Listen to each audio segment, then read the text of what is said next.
off with some geography, we got Lake Nyos. How can a lake kill 1,700 people? Well, though it sounds too insane to be true, it did indeed happen. Located in West Africa, the lake itself is deceptively beautiful. However, on August 21st, 1986, a mysterious cloud burst from the lake. It flooded towards the village and suffocated 1,700 people and animals. Nothing survived the event.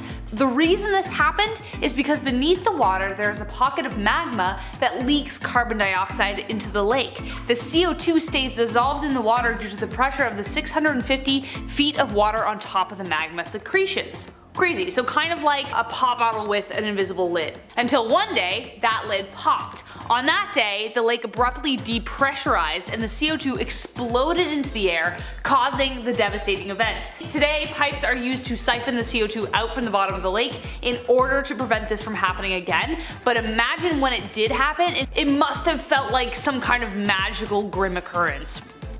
For sure. Number 9. The Salem Witch Trials. If you follow me on MA, you just know how much I hate the Salem Witch Trials. I hate them so much, okay? It's an event in history that is so inconceivably stupid, it's hard to believe it actually happened. The Salem Witch Trials occurred in Massachusetts between 1692 and 1693, where more than 200 people were accused of witchcraft and 20 were put to death.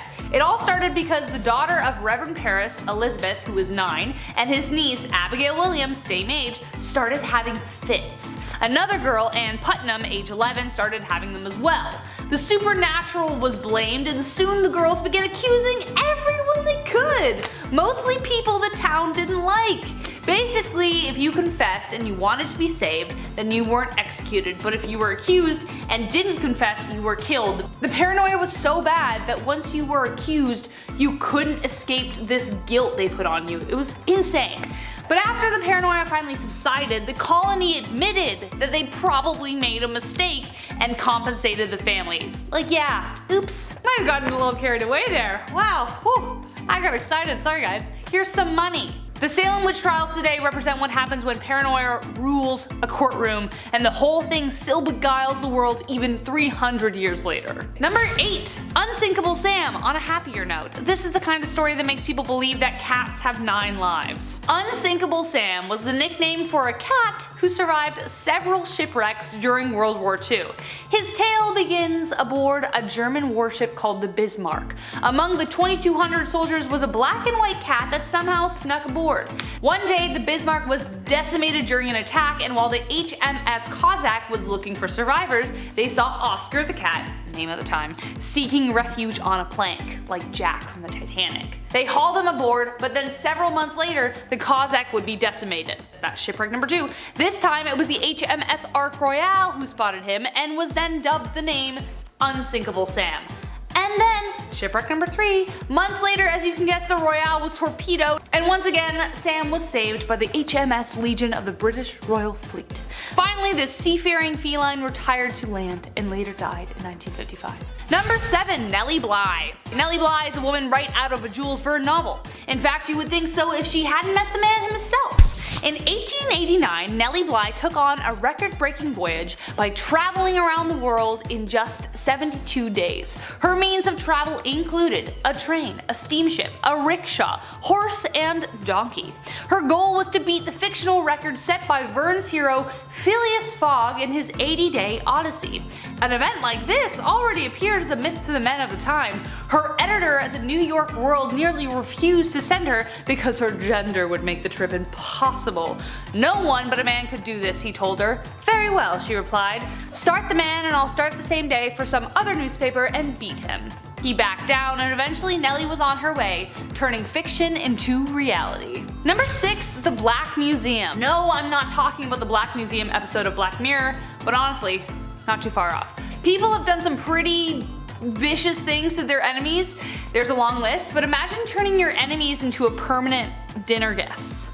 Because that's exactly what Ferdinand I of Naples actually did. Though everyone thought he was going to be a great king, he actually ended up being pretty psychotic. He would invite his enemies over for dinner, and while they gorged on pheasant, he would take them out, either the old-fashioned way or literally throw them out of a window. He would then retrieve and dress the bodies and stage them. He called it his Black Museum and would invite new acquaintances to view it so they would know exactly who they were dealing with, so not to mess with him. What a psycho! Number 5. Sir Adrian Cotton de Walt. Love that name. There are gonna be a couple unbelievable events on this list from World War II, so just a heads up. But truth be told, the war itself is kind of hard to believe.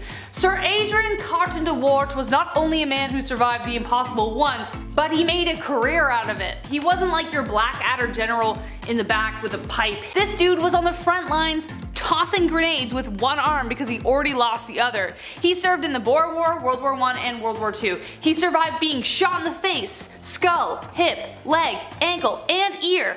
One eye and one arm short, this enthusiastic war hero dove into the bloodshed again and again. He was seen pulling pins out of grenades and throwing them with his one good arm during Battle of the Somme.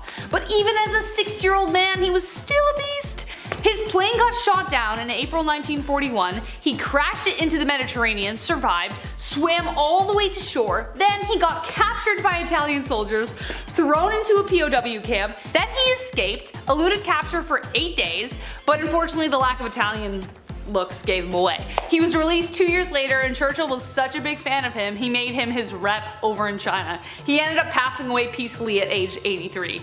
Despite hundreds of close calls with death. Number 4. Simo Häyhä. This is actually kind of a plug for a short film I'm looking to raise funds for. Check out my Instagram to learn more. But his story is incredible and it's so unbelievable. Simo Häyhä's story sounds like something straight out of a movie, except it actually happened. A humble Finnish farmer who became the Soviets' nightmare in World War II. He is widely regarded as one of the most accomplished and skilled snipers in history. The Winter War began in Finland in 1939 after Russia decided that it was time to regain some territory. They thought it was going to be easy. But soon they came to fear the man who would be known as the White Death. He was trained as a sniper at a young age, didn't want to take human lives though, so he just became a farmer, but the lives of his countrymen were at stake. The Winter War lasted just over 100 days and within that time, Simo hit as many as 500 men, his personal best being 40 confirmed hits in one day. Some people estimate that it was over 800 people. In March 1940, he was hit in the jaw by a counter sniper, leaving him in a coma for 11 days. But when he awoke, however, the Russians surrendered. That is poetic justice. Number 3. Alexander the Great. How did this guy exist? Was he the son of Zeus? The case is so convincing that even Alexander believed it himself. During the 15 years of his conquest, starting from his first victory when he was 18, Alexander never lost a battle. He was so prolific in battle that his strategies are still studied to this day. Before Alexander entered Egypt, they had been under Persian rule for just over 200 years. Through his incredible prowess and lightning-quick decision-making, Alexander defeated them. Egypt was so happy they even claimed him as their pharaoh. While he was in Egypt, however, Alexander decided to make the long trek to visit the shrine of Zeus Ammon. According to the man himself, he was guided there by ravens and it even rained during his journey, which was interpreted as a blessing. When he got there, the priest named him a son of Zeus. Now if that doesn't make this guy sound like a myth, then I don't know what will. Number 2. Boudicca. Boudicca is the Morrigan in my mind. She is Xena, warrior princess. This woman was so ferocious, she was called the scourge of the Roman Empire. Yeah, that's right, this queen took on the Roman Empire. At the time Rome was invading the south of Britain, Queen Boudicca ruled the Iceni tribe of East Anglia, along her husband King Crusipus. Though her early days remain mostly a mystery, she remains among the canon of heroes who defended the British Isles. She was fearsome to behold, with flaming red hair and a gaze so sharp it could cut glass. She and her husband fought against the Romans until his death, after which the Romans drove straight to take her on. They attacked her daughters publicly, which, like Mother Bear, not a good idea, after which she toured in a chariot rallying the people in rebellion. She sacked 3 Roman cities and took no prisoners. She annihilated the 9th Legion when she took out their entire relief force. Sadly though, Boudicca fell after a vicious battle, but her name echoes in the halls of heroes. And last but not least, Richard, Saladin, and the Third Crusade. Just the Crusades in general are just unbelievable. Never in history have 2 rulers been so equally matched. Currently I'm reading Warriors of God, Richard the Lionheart and Saladin and the Third Crusade by James Rustin, and the fact that everything I've read so far isn't just the next Game of Thrones novel astounds me. These two never met because Saladin believed that kings should not go to war if they had met, but because they were fighting over the Holy Land, war was kind of inevitable. But while Saladin did not engage in warfare, Richard dove right in the middle of everything. They both had such incredible admiration for each other that in the middle of battles, they would send each other gifts. I don't understand. You killed my men. You killed my men. Here's a fruit basket. Literally happened. And another example, during the Battle of Jaffa, Richard's horse ended up being killed, and Saladin was so impressed with him that he sent him 2 new ones. 2! On top of that, Richard had taken off half of his armor before he had left ashore to fight. So he was basically half naked.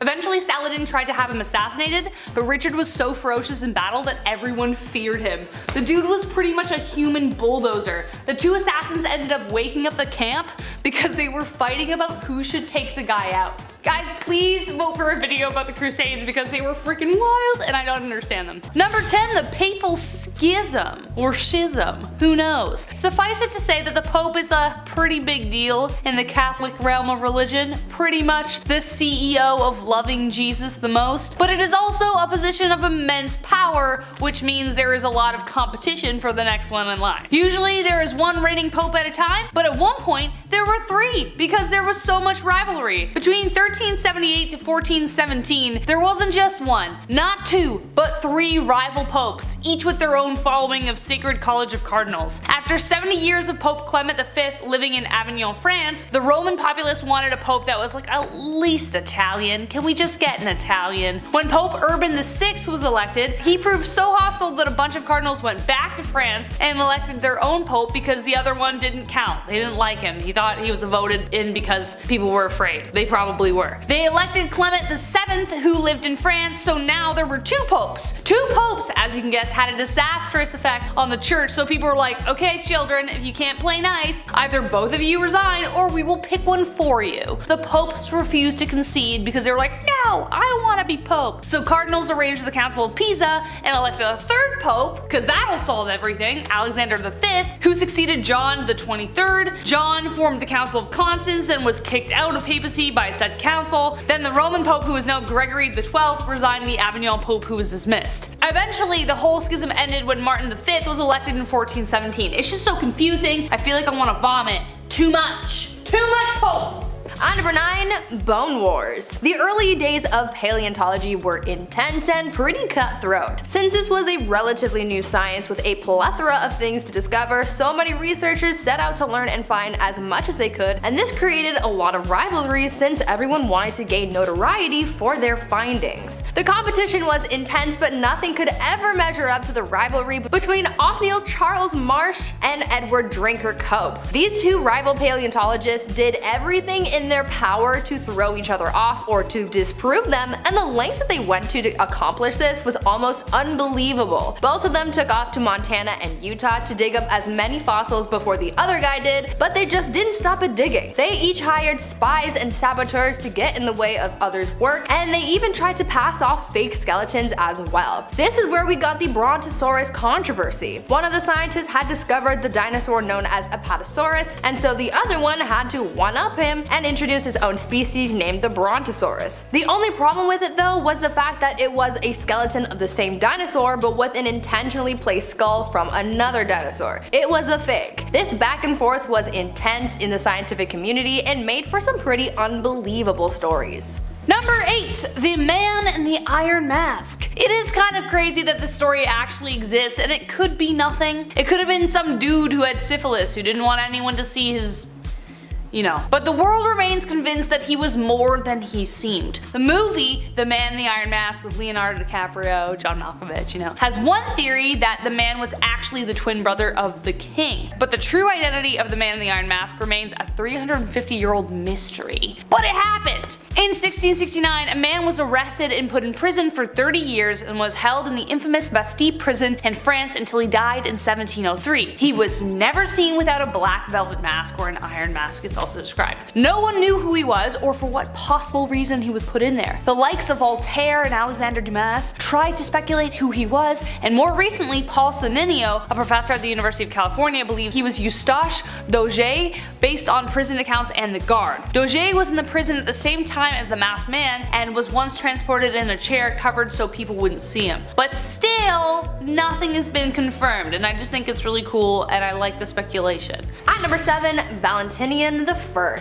You know when you see someone get really mad and a lot of the time there's that one vein in their head that just pops out while their face turns red? Well, that thing unalived someone once. That's right, a person once got so unbelievably angry that they died. Roman Emperor Valentinian I was known to be a pretty hot-headed guy, and during his monarchy he had rivals in Danube called the Quadi tribe. Valentinian was very invested in this rivalry and they were in constant conflict with one another. In November of 375 CE, Valentinian received a note from the Quadi tribe demanding that they be left alone in peace as they supplied new troops to the army of Rome. On top of that, some Quadi troops also claimed that this whole feud between them and the emperor was because of the Roman forts that were built on their land. They even claimed that because of this, they weren't obligated to follow any of the terms of the Roman treaty and that they could attack whenever they wanted. As you could imagine, hearing all the stuff from his rivals really ticked off the emperor. He got so mad that he started yelling at Quadi agents, and his yelling was so intense that a blood vessel in his brain ended up bursting and he passed away shortly afterwards.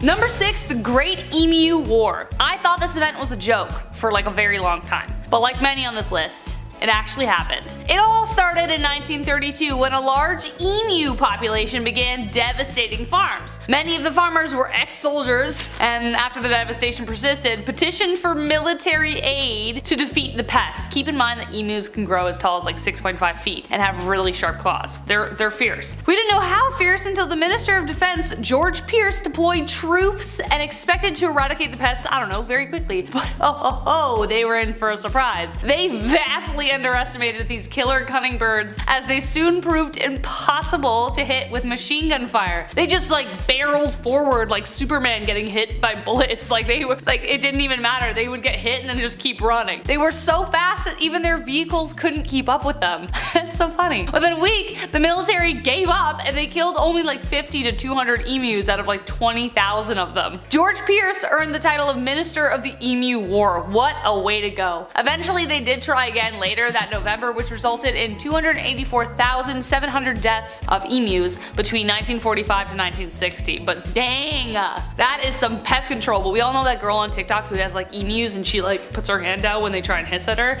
They needed her. She would have just like dummied the whole population and they would have followed her like the Messiah. At number 5, atomic tourism. If you could do anything or go anywhere while on vacation, what would you do? Maybe go on a cruise or visit a tropical destination, but how about go and watch bombs get tested? Well, if you were around in the 1950s, then atomic tourism might have been one of your options for entertainment while on vacation. In the 50s, the US was expanding its arsenal of nuclear weapons due to the threat of the Soviet Union and their nuclear firepower. Because this was such a big thing, the tourist Bureau of Las Vegas decided to profit off the US military's weapons testing and make an entire attraction out of it. Because testing for these nuclear weapons took place in the desert in Nevada, a tourist site was set up a safe distance away so that people could watch these weapons be detonated, as well as have a beautiful view of the Nevada horizon. People would bring picnics to watch the nuclear weapons, and at nighttime they would throw parties while they waited for the next explosion. It's such a weird tourist attraction, but then again, the 1950s were also a weird time anyway.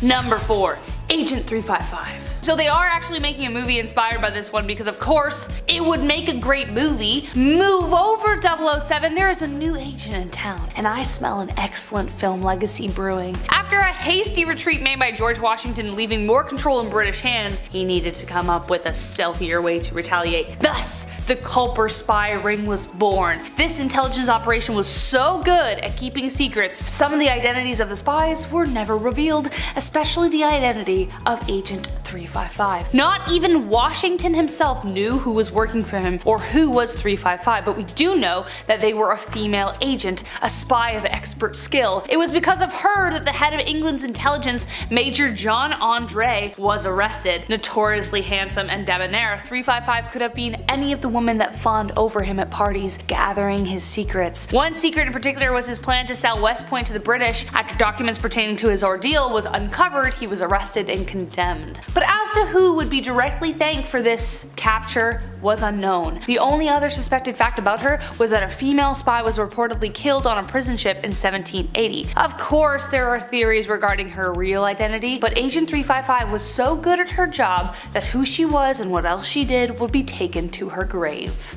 At number 3, Chrysippus. You know how when you laugh really hard, you start gasping for air and your stomach starts to hurt from tensing up your body so much? Well, this once killed someone. A Greek philosopher named Chrysippus actually died from laughter. In the 3rd century BCE, the philosopher laughed so hard because he saw his donkey eating figs, and then he kicked the bucket, so to speak. According to science, death by laughter can occur because of asphyxiation, because you just can't breathe because you're laughing so hard, or through an aneurysm because of the tension from laughing. What's so wild about this is the fact that this wasn't the first time in history that death by laughter has happened. It is said that Cleopatra's father died the same way because he was laughing at the death of her husband, and a 5th century Greek painter met the same fate because he laughed too hard at one of his own paintings. And a Danish audiologist passed away in a similar fashion in 1989 because he saw a funny scene in a movie that raised his heart rate so much that he died. Number 2, the first marathon. The Battle of Marathon is one of the most famous Greek battles in history, and it's also epic, and I also can't believe it happened because it's so cool. Back in 490 BC, the Greeks faced off against the invading Persians on the plains of Marathon. It was a victory that would go down in history as a testament to courage and excellence. But it wasn't only the battle itself, but a man named Phidippes whose actions were so insane, some people think it was a myth. He was sent to enlist the help of Spartans before the battle, so he ran to Sparta but stopped in Athens first. The total distance was 240 kilometers, like there and back. I can barely make 4 kilometers, imagine 240 kilometers on foot. He wasn't just like a basic guy though, he was what was called a hemerodromos, a sacred day-long runner in the military. They were known for covering incredible distances by foot, even foregoing sleep. They would most likely have consumed figs and cured meat, like that's it. His journey inspired the marathons run today, and even some have tried to make the exact trek he did. Meanwhile, it's a struggle for me to even do like a half-hour workout at the end of the day. And finally, at number 1, Robert Liston. Robert Liston was probably the worst doctor in the history of medicine because he messed up so bad it is unbelievable. This surgeon in the 1800s performed a surgery that had a 300% mortality rate. So he went in to help someone and ended up killing 3 people as a result. Liston was performing a simple leg amputation, but was working so fast that he ended up cutting off 2 of his assistant's fingers during the procedure. Both the assistant and the patient ended up passing away after contracting gangrene. Now you're probably asking yourself, well, what about the 3rd person? You said this had a 300% mortality rate. Well, let me tell you how the 3rd person perished. During the procedure, Liston swiped near an elderly doctor with one of his blades. Thinking that he had been cut, the doctor started freaking out and went into shock. The stress was so much that the doctor ended up having a heart attack and passed away. So in the end, Robert Liston killed 3 people trying to save 1 life and failed miserably. At number 10, 18-month winter. If you live anywhere that gets harsh winters, then you know how annoying that it can be. Living in Canada, we know that all too well, and I can personally say that I despise winter. It basically lasts 6 months out of the year. If a 6-month winter sounds bad, then imagine how horrible an 18-month winter would be. In 1536 BCE, winter lasted a whole 18 months. Based on archaeological records, a thick dust veil and darkened skies caused temperatures to drop significantly in Europe and parts of Asia. This created some pretty frosty summers and harsh winters for those living in the area at the time. It is believed that this was all caused by a volcanic eruption that shot dust particles into the air, and they didn't dissipate for a long time. This phenomenon wasn't just a minor inconvenience to people though, and it greatly impacted the lives of many. It is believed that about 1/3 of Europe's population was wiped out, and death rates soared to about 90% in northern regions. It was quite the catastrophe. Alright, number 9, Andrew Jackson. You know when you get so frustrated with someone, you just like take over and like do it yourself? You're like, come on, Just let me do it. Well, that's probably exactly what went through Andrew Jackson's brain when he was about to be assassinated because it was so poorly done. He survived 2 point-blank assassination attempts by the same guy, seconds apart. It was a cold, wet day in January in 1835, and Richard Lawrence waited behind a pillar inside the Capitol Rotunda. The aging president was there to attend a funeral, of all things, and Lawrence wanted to add one more body. He leapt from behind the pillar and fired. A loud bang went off, but the powder failed to ignite. Fail number 1. Andrew was not pleased, and despite his aging form, he was using a cane. He went at him with said cane. Lawrence quickly grabbed another pistol, and the same thing happened again. Misfire. Wow, you got so close, dude, and you really messed that up. During the trial, it was confirmed that Lawrence was indeed insane and thought he was the true King of England. And according to him, the only thing standing in his way to achieving true power was Andrew Jackson. At number 8, Boston Toffee Apple Tsunami. Imagine a great wave of sticky syrup flooding your town. What would you do? Run? Hide? Have a quick snack? Well, for people in Boston in 1915, they didn't have enough time to think about those things when the Boston Toffee Apple Tsunami happened. On January 15, 1915, a 90-foot wide cast iron cask full of 2.5 million gallons of molasses suddenly exploded. The explosion caused a wall of molasses to shoot about 15 feet high at around 35 miles per hour. This sticky situation ended up destroying buildings, carried vehicles, and even drowned people and their horses. It is said that the Boston Toffee Apple Tsunami killed about 21 people and injured 150. As people started to come into the hospital after the incident, witnesses recalled the victims looking like toffee apples, which is where the name for the event came from. It took the city weeks to clean up the molasses, but even for years following the incident, people said that they could still smell the molasses in the air on a hot day. Number 7, the big package. Okay, so technically this didn't happen, but it almost did. And the fact that it was even in the works, the fact that someone even thought of this and was like, yeah, that'll show the Russians. So ridiculous. No one really won the Cold War, but everyone has their perspective. But even today, the tensions between America and Russia are pretty taut. Rather than all-out trench warfare, the Cold War consisted of espionage and psychological warfare on both sides. The CIA had many plans, and one of them may surprise you. In the 1950s, Frank Wisner took over the OPC, the central part of the CIA. He sketched out the idea of how to really emasculate the Russians. Under his leadership, they drafted out a plan to drop massive condoms labeled medium to make them think that the US was superior to them, all based on the size of their John Thomases. Because when it comes to deciding whether or not to nuke another country, size matters. They would make the Russians bow to their superior sexual prowess of American men. Oh, sorry, I just almost knocked myself out with that eye roll. Whoa. Needless to say, the plan never came to fruition. At number 6, Rabbit Army. Weird question, but if you had to choose one animal to fight an army of, which animal would you choose? Well, whatever you choose, make sure it's not rabbits, because as fun as you think an army of rabbits might be, apparently they can be quite fearsome. In 1807, after signing the treaties of Tilsit, Napoleon wanted to celebrate a bit and he wanted to organize a rabbit hunt. He asked his chief of staff to organize the hunt, and apparently he went way overboard with the bunnies. Instead of rounding up a couple dozen rabbits, this man said, "Oh, you want rabbits? Alright, bet." And he got 3,000 rabbits. 3,000 rabbits! The rabbits were released into an open field for the hunt, and people thought that they would just flee and run away. But instead, the rabbits ganged up on Napoleon and his crew, and the bunnies charged at them.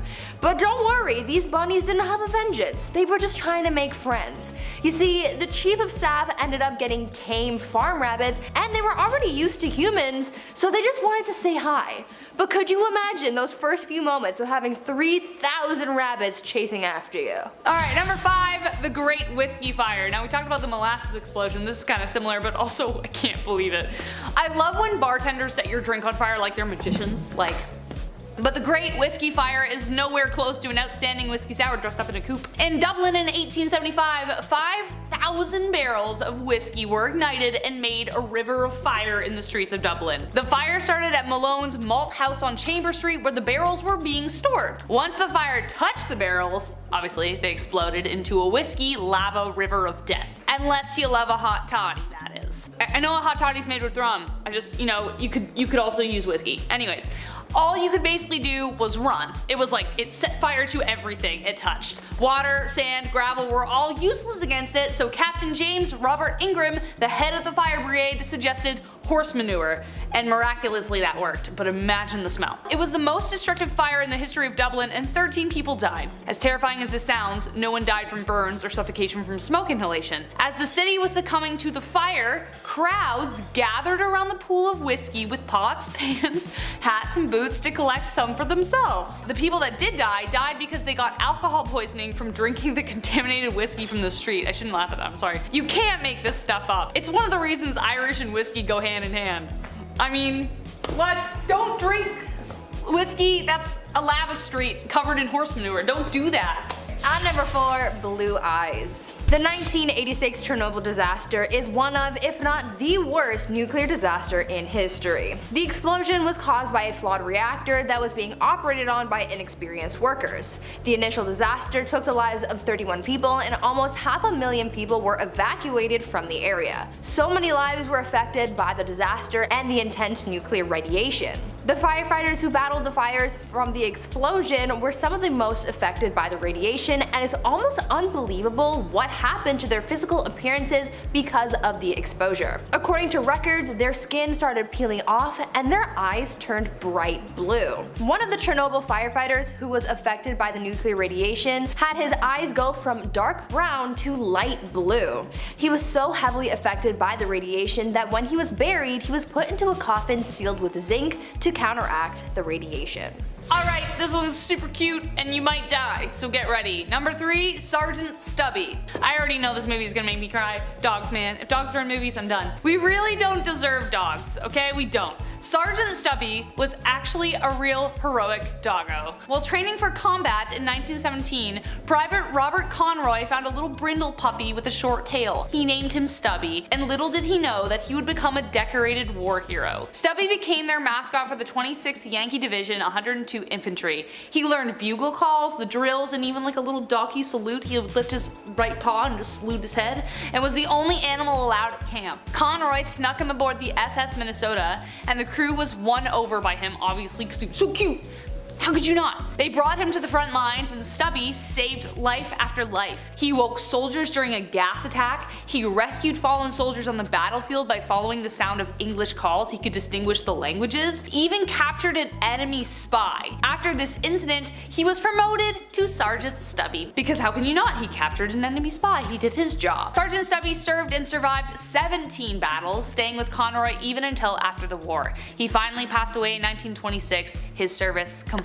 Alright, at number 2, Huberta the hippo. You've probably never heard of Huberta the hippo, South Africa's most famous hippo, so I'm going to tell you about her and what made her so extraordinary. In 1928, Huberta the hippo walked 1,600 kilometers or 1,000 miles, traveling from her home in the St. Lucia estuary to East London. Huberta became quite the celebrity on her journey as she drew in large crowds of people wanting to see her and give her food. Along her journey, she even stopped at a country club, a theater, and even the beach. After failing to capture Huberta, she was officially declared royal game, meaning no one could harm her. Sadly, however, just a month after arriving in East London, she was shot by a couple of farmers. People were so upset that these farmers harmed Huberta that they demanded their arrest. The farmers were arrested and fined £25, which was a lot back then because it was the Great Depression. Huberta's body was given to a taxidermist in London, and in 1932, Huberta's body was sent back to South Africa, where thousands of people gathered to welcome her home. Number 1, last but not least, Ching Shih. I love Pirates of the Caribbean. It's my jam. Pirate! Yeah. Before I knew how bad pirates would actually smell in real life, Jack Sparrow.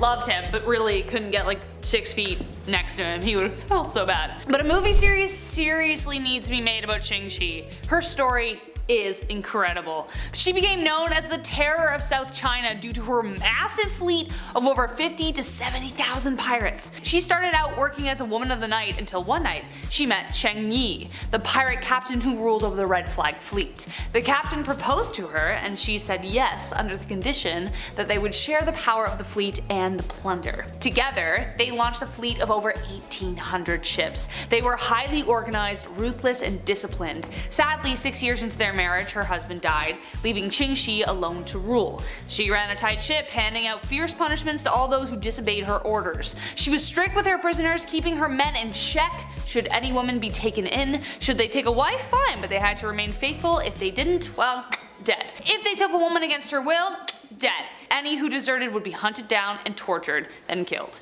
The Red Fleet eventually felt like a floating country, even routinely taxing villages. The Chinese government eventually realized they couldn't defeat her. They were so scared, so instead of going to battle, they made a bargain. A bargain that allowed her to retire to wherever she liked with all of her riches and her new bow. So, it's good to be a pirate queen.